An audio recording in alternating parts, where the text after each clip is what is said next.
Hi, this is Kim Macquarie, and I'm with you from Innovation Labs at the Dali. Here today to share with you a little bit of Dali's different perspective to spark your creativity and push your innovation outcomes. I'd like to share with you today a work by Dali called Gala Contemplating the Mediterranean, which at 20 meters becomes a portrait of Abraham Lincoln, subtitled An Homage to Rothko. Let's start with the first part of that title, Gala Contemplating the Mediterranean. Here in this section of the work, we can see a portrait of Dali's wife, Gala. We view her from the back as she's looking out this cruciform window opening onto the Mediterranean Sea. If you look carefully up to the left, you can see an image of Christ in crucifixion in the blood-red sky, where the top of Christ's head, which is hanging towards the viewer, becomes the sun in the sky.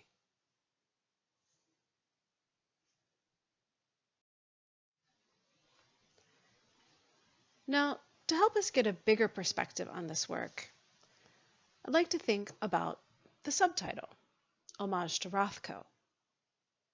For those of you not familiar with Rothko's work, here are two examples. Rothko was famous for these color field paintings, these very saturated geometric compositions. Pure color. Here we have on the left the black and red square. Here on the right, the yellow and purple. As an abstract expressionist, Rothko is not interested in using art in order to show a picture of some realistic scene, that is, representational art. Now, Dali is not a fan of abstract expressionism and its rejection of representational art. If we turn now to Dali's painting again, please notice, as you look at this painting, that every piece of the canvas is a square. It is a square of color, just like we've seen with Rothko. However, in this case, Dali has taken all of the individual Rothko squares and he's mounted them together in order to create this representation of his wife Gala contemplating the Mediterranean from a window. Notice here the Rothko. Let's reduce it to its base element, which is a square of yellow color. Get it down to just about the right size. And see how Dali took each of these individual squares and then created this larger painting.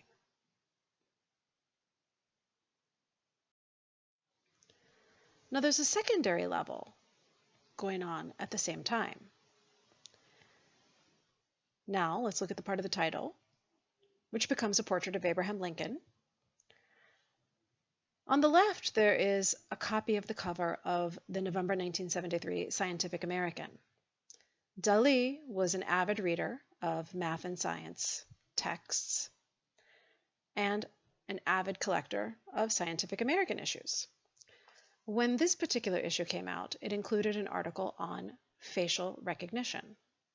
Being 1973, this was a very early piece on facial recognition, and the writer was positing how many pixels might we need in order to recognize a known face.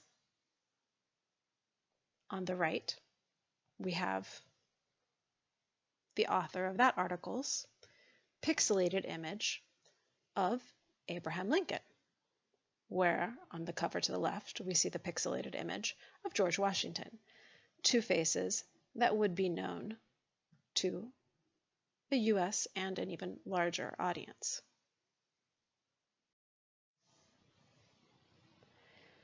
Now, if we turn back to the painting, I'd like for you to pick up your smartphone, and I'd like for you to take your smartphone and point it at the screen. If Abraham Lincoln doesn't immediately pop into focus for you on your smartphone, I'd like for you to move just a little farther back from your screen.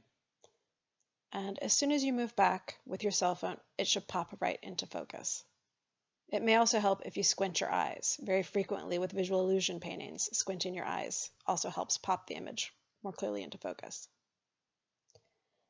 So as you can see, this painting of his wife Gala contemplating the Mediterranean is also a portrait of Abraham Lincoln when you get at the distance of 20 meters, as the title suggests, or when you're able to use our modern technology of the cell phone in order to pop it into focus for yourself. So Dali is in essence taking Rothko's color field paintings, taking these saturated squares of color, and he is creating not one painting, but two, which makes us believe that the subtitle, an homage to Rothko, is a little bit of a tongue-in-cheek reference, where Dali is considering that he may have gotten the better of Rothko with taking his color fields and upping him not one painting, but two. Now, when we think about the applicability of what Dali is doing to what we are doing, I want you to consider that Dali is an artist, but he's an artist who doesn't stay in his lane.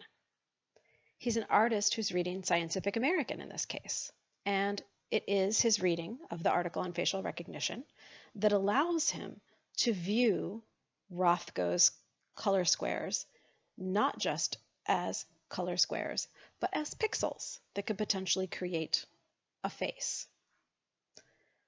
This kind of innovative and creative thinking is facilitated by exactly that type of activity, which I like to think of as going broad. Clearly, Dali is an experimented artist with a depth of knowledge of art, its history, its techniques. But he's not content with that. He also reads broadly, in this case, in science. And it's in that broad reading that he is able to make connections that are beyond the quotidian. Now, what I'd like you to do is I'd like you to take something that is very connected to routine and to the quotidian, and I'd like to give it a twist. So I want us to make a to-do list. But instead of a normal to-do list, which has our regular tasks, send this email, write this report, register for this conference, I'd like you to make a to-do list that focuses on going broad. What are some things that you could do that would allow you to get out of your lane? So instead of being a marketing person who reads marketing magazines and gets marketing Google alerts and goes to marketing conferences and views marketing webinars, what are some activities that you could engage in that could give you some different perspectives that will allow you to make those kinds of unique and unusual connections that will lead to something truly innovative? Perhaps you could talk to someone that you haven't talked to. Perhaps you could talk to someone that you often talk to, but about a topic that you've never discussed before. Maybe you could walk a different route than you normally do around your neighborhood. Maybe you could read a magazine that's something completely out of the range of options that you would normally consider. Maybe you could eat something different for breakfast. It really doesn't matter. The point is, you want to create a routine that is no longer a routine. It's a routine of the non-routine. And in doing so, you're going to open yourself up to a range of broad perspectives that are going to feed you new ideas and new concepts that you're going to be able to channel into new ideas for your job, for yourself, for your company.